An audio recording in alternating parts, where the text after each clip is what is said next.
Présidentielle française. Le scandale McKinsey comme celui des diamants de Bokassa. Emmanuel Macron pris dans la nasse du McKinsey Gate. Première partie. Révélé en 1979, le scandale dit des diamants de Bokassa coûta la présidence à Valéry Giscard d'Estaing à l'élection présidentielle de 1981 face à François Mitterrand. En tout cas, pour ce qu'on en sait, l'affaire des diamants de Bokassa avait pourri la campagne électorale de Valéry Giscard d'Estaing. Ses affiches étaient cannibalisées et à la place de ses yeux pointaient et scintillaient deux diamants. Il avait été dit que lorsque Bokassa dirigeait le Centrafrique, le président français qu'il considérait comme un ami s'y rendait régulièrement pour des parties de chasse. Ce serait au cours de l'une de ces occasions que Bokassa lui aurait fait don de gros diamants. Révélé par le Canard enchaîné, ce scandale poursuivit longtemps cet ancien président français. Il est le premier chef d'État africain auquel Valéry Giscard d'Estaing rendra visite une fois élu. Jean Bédel Bokassa, empereur autoproclamé de Centrafrique et ami qui deviendra embarrassant. En 1979, le Canard enchaîné révèle que Bokassa a offert des diamants à Valéry Giscard d'Estaing lorsqu'il était ministre des Finances. Des diamants qui font les gros titres, une affaire balayée avec dédain par le président de la République. Je ne suis pas à la disposition de ceux qui utilisent vis-à-vis de moi l'attaque ou la calomnie. J'oppose un démenti catégorique et j'ajoute méprisant. Il reconnaîtra plus tard avoir reçu ces diamants de peu de valeur selon lui. Si l'affaire n'est pas d'une grande ampleur financière, son impact politique sera retentissant. Il aurait dit, oui, bon, c'est un cadeau de Bokassa, j'aurais peut-être dû effectivement le donner, qu'est-ce que j'en ai fait. Il aurait très bien pu étouffer l'affaire tout de suite. Simplement, en se défilant, il a fait grossir la vague. L'affaire sera utilisée contre lui lors de la campagne présidentielle de 1981 et pèsera sans doute dans sa défaite face à François Mitterrand. François Mitterrand est élu président de la République. Que dire des costumes de François Fillon, qui ne passa pas le cap du second tour de l'élection présidentielle de 2017 à la grande stupéfaction des Français de droite. En effet, empêtré dans des scandales à répétition, d'abord de l'emploi fictif de son épouse Pénélope Fillon, et ensuite des costumes offerts par un sulfureux donateur Robert Bourgi, qui clamait, et je le cite, « J'ai signé le 20 février un chèque de 13 000 € pour régler 2 costumes achetés chez Arnis. J'ai payé à la demande de François Fillon et sans d'ailleurs en avoir le moindre remerciement depuis », a affirmé cet ami généreux. François Fillon, l'homme de la phrase désormais célèbre, qui imagine le général de Gaulle mis en examen, devait à son tour se plier au verdict des urnes. En effet, les Français n'avaient pas digéré sa bravade langagière, mais surtout, ils n'imaginaient point élire un président qui était mis en examen. D'abord, cet ami, c'est un ami très ancien et je conteste pratiquement le à la veille de l'élection présidentielle. présidentielle. Et voilà qu'un scandale d'une amplitude planétaire, de corruption et de vol à grande échelle pourrait frapper de plein fouet le candidat Emmanuel Macron. Jamais et là, il ne s'agit pas de quoi que quelques ce soit. dizaines de milliers Jamais d'euros. d'ailleurs. Il s'agirait au minimum d'un milliard d'euros, des affaires qui mériteraient plusieurs mises en examen. En revanche, je l'ai dit, mais si j'ai vous eu le tort voulez bien, d'accepter ces allons cadeaux. méthodiquement à la Je les ai découverte du rendus. McKinsey. Mais ma question, c'est est-ce qu'on se sent redevable Non, mais quand on reçoit un tel cadeau? c'est un monsieur âgé qui n'a plus aucune espèce de responsabilité. Je ne me sentais en aucun cas redevable. Voilà. Bon. Et je rappelle que l'erreur que j'ai sans doute commise, c'est d'aller me faire habiller chez le tailleur de François Mitterrand. C'est sans doute ce que j'aurais dû éviter parce que les costumes y sont chers. Nous voici en 2022, pratiquement à la veille de l'élection présidentielle, et voilà qu'un scandale d'une amplitude planétaire, de corruption et de vol à grande échelle, pourrait frapper de plein fouet le candidat Emmanuel Macron. Et là, il ne s'agit pas de quelques dizaines de milliers d'euros. Il s'agirait au minimum d'1 milliard d'euros, des affaires qui mériteraient plusieurs mises en examen du candidat Macron. Mais si vous le voulez bien, allons méthodiquement à la découverte du McKinsey Gate. Le 16 mars dernier, une commission d'enquête sénatoriale a produit un rapport des plus sévères au sujet de l'utilisation des cabinets de conseil par le président Macron et son gouvernement, ainsi que sur l'influence croissante des dits cabinets sur les politiques publiques. Le cabinet de conseil McKinsey a été épinglé par ce rapport. Le rapport McKinsey, comme il est désormais communément appelé, est peut-être le scandale de la campagne électorale. Un scandale qui nous éclaire sur le rapport qu'entretient l'exécutif d'Emmanuel Macron avec la fonction publique et surtout avec les cabinets de conseil internationaux qui plus est américain, dont l'influence et le coût pour le contribuable français ne cessent d'augmenter. La place prépondérante prise par ces cabinets tels que McKinsey durant le quinquennat d'Emmanuel Macron est indéniable, puisqu'il s'avère que les dépenses de consulting ont plus que doublé sur ces 5 dernières années pour dépasser le milliard d'euros en 2021. Qu'est-ce qu'un cabinet de conseil? Le journal du dimanche nous explique que c'est une entreprise vendant les avis ou les recommandations de ses consultants à des organisations privées ou publiques. Il existe différents types de cabinets en fonction de leurs prestations: stratégie, organisation et management, système d'information. Dans leur livre intitulé Les Infiltrés, Caroline Michel-Aguirre et Mathieu Aron ont donné davantage de détails sur la relation entre le cabinet de conseil McKinsey et l'Élysée. On y apprend qu'en 2007, Emmanuel Macron, inspecteur des finances de 29 ans, devient rapporteur général adjoint de la commission Attali, dont le rôle était de proposer des réformes économiques au président Nicolas Sarkozy. Emmanuel Macron s'est fait aider par un certain Karim Tadjedine, chef des consultants chez McKinsey. Emmanuel Macron présente son rapport. Éric Labaille, alors dirigeant de McKinsey en France, est impressionné. Sur ce coup, le cabinet intervient gratuitement. Qui est fou? C'est une mission appelée pro bono dans le milieu, c'est-à-dire pour le bien public. Mon œil, oui, on connaît ça. Chez nous en Côte d'Ivoire, on dit « laisse, tu me payes après ». Dans un premier temps, retenez que le fameux patron de McKinsey France, qui avait été impressionné, est aujourd'hui président de Polytechnique. À la suite de ce rapport McKinsey Emmanuel Macron de la commission Attali, Nicolas Sarkozy lance la grande réforme dite RGPP, Révision générale des politiques publiques, qui consistait à ne pas remplacer un fonctionnaire sur 2. Cette réforme permettait de financer les experts de ces cabinets privés aux dépens des fonctionnaires de l'État français. C'est ainsi qu'Éric Woerth, ministre du Budget, fait appel à François-Daniel Mijon, qu'il débauche de McKinsey pour la mettre en route. Bien entendu, le cabinet McKinsey sera retenu pour accompagner la réforme avec un second cabinet du nom d'Accenture. Coût de la prestation, 39 millions d'euros. On vous dit, laisse, tu me payes après. Qu'est-ce que vous n'avez pas encore compris? Chris Yapi vous demande de bien attacher vos ceintures, car ce n'est que le début. Pour cette affaire, il s'agit de 2007. Aujourd'hui, on est en 2022. Allons seulement. En 2008, Emmanuel Macron entre à la banque Rothschild. Tout en étant dans cette banque, il rejoint Karim Tadjedine et intègre en 2010 le conseil d'administration du think tank En Temps Réel. Il y rencontre Thomas Cazenave, avec lequel ils collaboreront quelques années plus tard sur le livre L'État en mode start-up.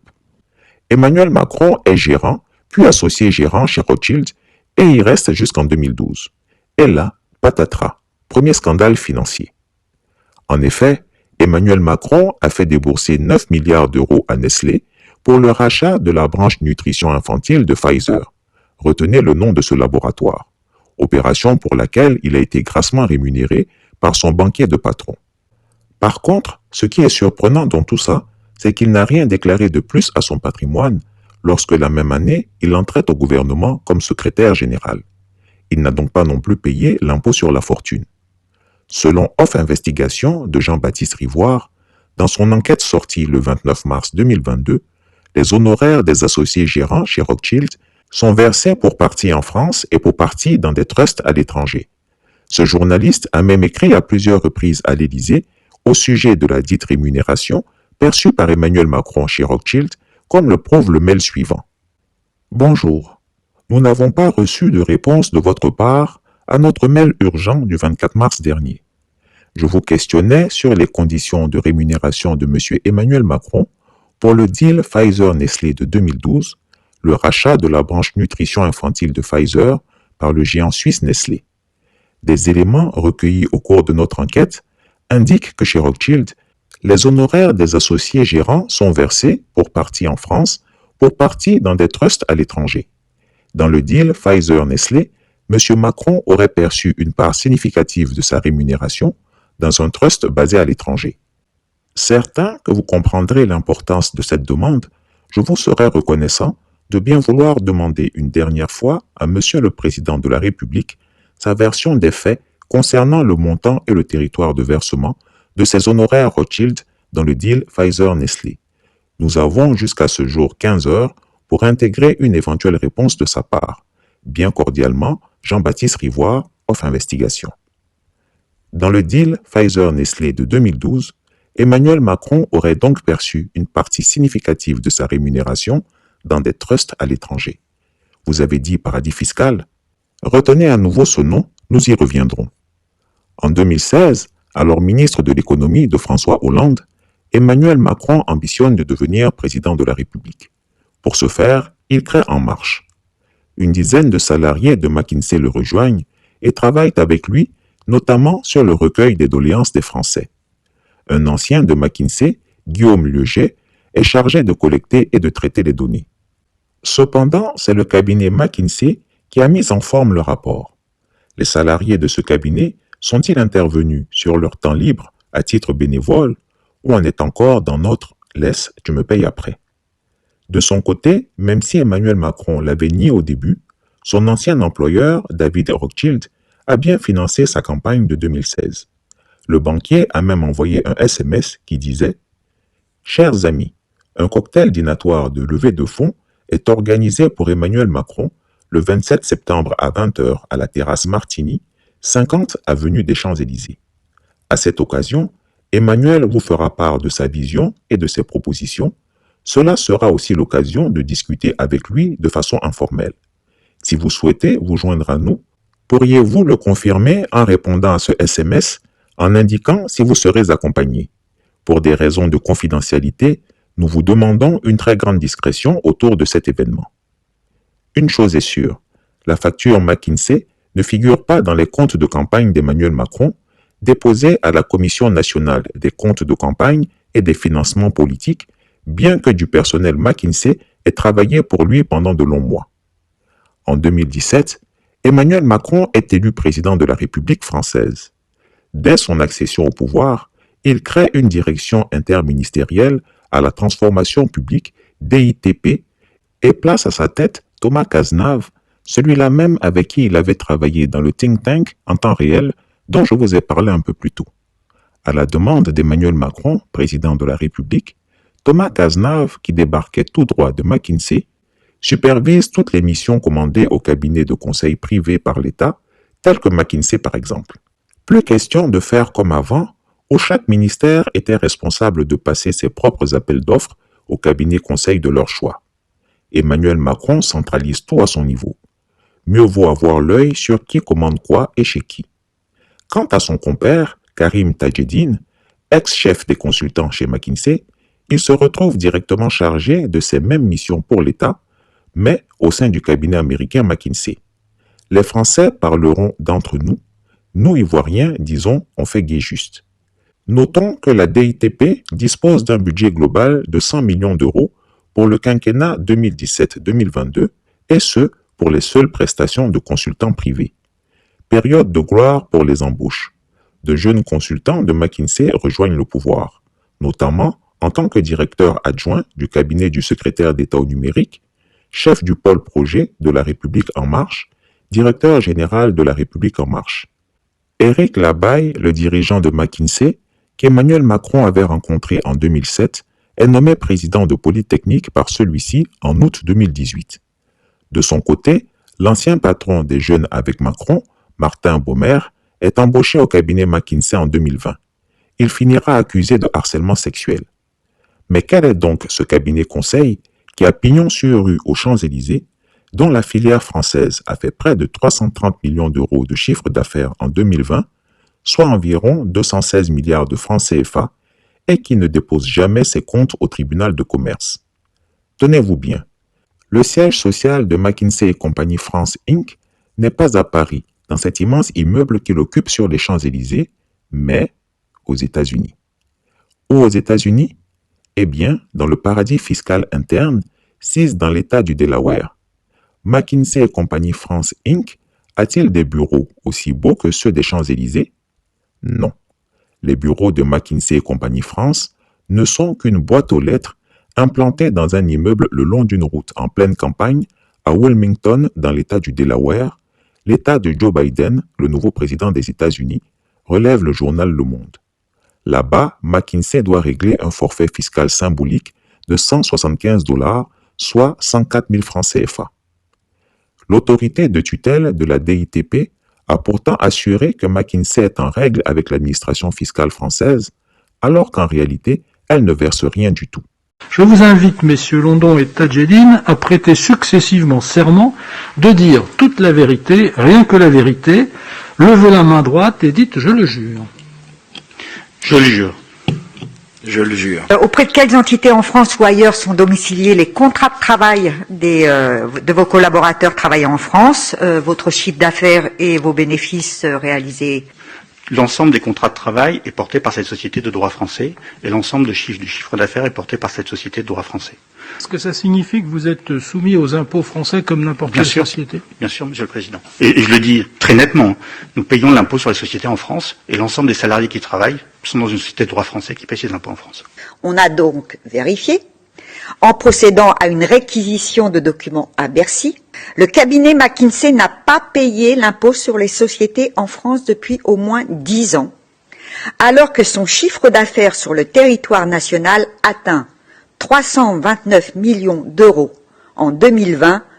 Ceci est le résultat d'un montage fiscal avec la maison mère de McKinsey, basée au Delaware, État des États-Unis bien connu comme paradis fiscal. Le procureur de la République va être saisi concernant les déclarations sous serment du directeur associé de McKinsey.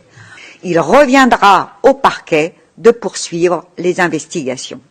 En France, McKinsey intervient partout où l'État devrait travailler avec ses propres ressources humaines, les fonctionnaires. On se croise les doigts dans les bureaux et à la moindre réforme à faire, au moindre rapport à produire en matière de stratégie ou d'organisation, la DITP remet le travail à faire au cabinet conseil. Ainsi, toujours selon le journal Le Monde, de grands dossiers ont été confiés à McKinsey, comme par exemple le sommet de la tech, dans lequel Emmanuel Macron avait invité les patrons de Facebook, Google ou Uber, ou encore l'optimisation du processus de naturalisation, également la transformation du ministère des Armées, etc. Créé en 1920 aux États-Unis, le cabinet McKinsey cultive le secret tout en étant devenu incontournable dans le monde, vu que tous les dossiers qu'il traite, toutes les données en sa possession, sont rapatriées à la maison mère aux États-Unis. Ce n'est pourtant pas ce qui a mis la puce à l'oreille au Sénat français, qui l'a obligé à commander une enquête. Mes chers amis, cette semaine aura été marquée par le scandale des consultants de la Macronie. D'après le journal Le Monde, McKinsey a facturé 2 700 € par jour par consultant à l'État lors de la campagne vaccinale du Covid. 2 700 € alors qu'un haut fonctionnaire de catégorie A+, coûte 362 € par jour à l'État. À Bruxelles aussi, les consultants ont le moral. Voici un rapport de ce même McKinsey publié en avril 2020. L'intelligence artificielle, application industrielle critique. 34 pages pour la modique somme de 1 million d'euros, soit 30 000 € la page. Et en fait, c'est à peine plus long que l'appel d'offres qui fait, je vous le montre, 29 pages. Donc une page de couverture, 30 000 €. Une page avec le numéro de standard de la commission, 30 000 €. La page blanche, 30 000 €. Le sommaire, 30 000 €. Le nom de l'auteur McKinsey est caché. Mais heureusement, on sait trouver les choses. C'est bien inscrit ici, McKinsey, qui prend 1 million d'euros. Au total, c'est donc un rapport creux de 23 pages pour 1 million d'euros. Un rapport de stage en fait. Un rapport sous-traité par 93% d'après le contrat. Je rappelle que McKinsey est enregistré dans un paradis fiscal, le Delaware aux États-Unis, et paye 175 $ d'impôts par an. Mais il y a plus grave. Dans une démocratie souveraine, la stratégie et les politiques publiques ne devraient pas être sous-traitées, ni mises en vente, ni transmises à des entreprises hors Union européenne. L'argent des contribuables français, européens, doivent aller aux entreprises françaises ou européennes. Comment se fait-il que la Commission considère McKinsey comme faisant partie des États membres? Où payent-ils leurs impôts? Aussi, j'ai découvert 3 autres exemples édifiants ici à Bruxelles. Un contrat de 100 millions d'euros a été signé par la Commission de Bruxelles avec PwC et d'autres cabinets pour, je cite, le développement et la mise en œuvre de réformes structurelles dans les États membres. En clair, la caisse de l'hôpital public et nos retraites. Deuxième exemple, comment l'agence européenne SRB, qui gère à Bruxelles les faillites des banques européennes, peut choisir la firme américaine BlackRock comme conseil via un contrat cadre de 30 millions d'euros. Enfin, c'est IBM, qui est le chef de file du projet qui gère nos données Schengen. On parle pourtant ici de 3 fonctions régaliennes. Alors, à Bruxelles comme à Paris, des consultants privés et des lobbies pilotent en coulisses l'Europe et la France. Comme le disait le général de Gaulle, c'est l'esprit d'abandon. Ces dirigeants vendent leur âme et nos vies. Heureusement, le peuple a la tripe nationale. Fin de la première partie. Chris Yapi ne ment pas. Retrouvez Chris Yapi sur son nouveau compte Twitter, ses 2 chaînes YouTube, sa chaîne Dailymotion, Instagram et Mediapart.